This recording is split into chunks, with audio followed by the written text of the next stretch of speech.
সূর্যের চেয়ে প্রায় ৮,২০০ গুণ বড় কৃষ্ণ গহ্বর বা ব্ল্যাক হোলের সন্ধান পেয়েছেন জ্যোতির্বিজ্ঞানীরা। পৃথিবী থেকে ১৮,০০০ আলোকবর্ষ দূরের এই কৃষ্ণ গহ্বরটি স্টার ক্লাস্টারে অবস্থিত। তবে এই কৃষ্ণ গহ্বর সম্পর্কে রহস্যময়তার অনেক প্রশ্ন এখনও অমীমাংসিত রয়েছে। আকারে এটি বিশাল মনে হলেও তা অন্যগুলোর তুলনায় মাঝারি আকারের। ১৮,০০০ আলোকবর্ষ দূরের ওমেগা সেন্টরি ক্লাস্টারের কেন্দ্রস্থলে অবস্থিত এই অতি ঘন বস্তুটি এখন পর্যন্ত আবিষ্কৃত একটি বিশাল কৃষ্ণ গহ্বরের সবচেয়ে কাছের উদাহরণ। গবেষকরা বলছেন, যদিও এটি বিশাল আকারের মনে হচ্ছে, তবে বাস্তবে এটি একটি মাঝারি ধরনের কৃষ্ণ গহ্বর।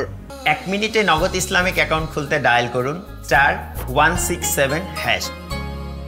এই ধরনের প্রথম আবিষ্কার কৃষ্ণ গহ্বরের রহস্যময় বিবর্তনে মিসিং লিঙ্ক থাকতে পারে। বিজ্ঞানীদের তথ্যমতে, যখন বড় নক্ষত্র জ্বালানি শেষ করে নিজেদের কেন্দ্রে ভেঙে পড়ে, তখন কৃষ্ণ গহ্বরের বিকাশ হয়। নক্ষত্র সেই সময় তাদের অবশিষ্ট ভর নিয়ে একটি বস্তুতে সংকুচিত হয়ে ঘন আকার লাভ করে, যেখানে অন্য আলোসহ শক্তি তার মহাকর্ষীয় টান এড়াতে পারে না। নাক্ষত্রিক কৃষ্ণ গহ্বর থেকে শুরু করে সত্যিকারের বিশাল দানবের মতো সুপারম্যাসিভ ব্ল্যাক হোল দেখা যায়। এসব কৃষ্ণ গহ্বরের ভর অনেক বেশি থাকে।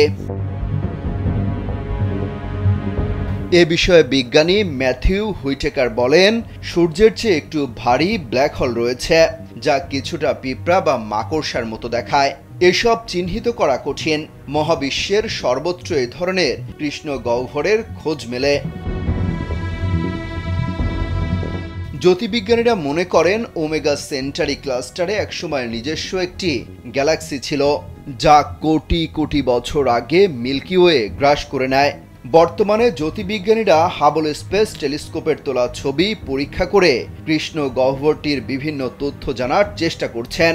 হাবল স্পেস টেলিস্কোপ থেকে পর্যবেক্ষণের তথ্য ব্যবহার করে 7টি উচ্চগতির নক্ষত্র শনাক্ত করা গেছে।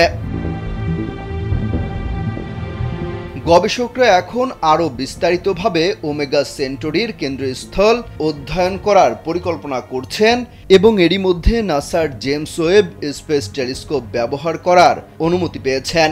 এর মানে এই যে, এই ব্ল্যাক হোলের সম্পূর্ণ অধ্যয়ন করা ভবিষ্যৎ প্রজন্মের জন্য একটি কাজ হতে পারে। অমিত হাসান রবিন, কালবেলা।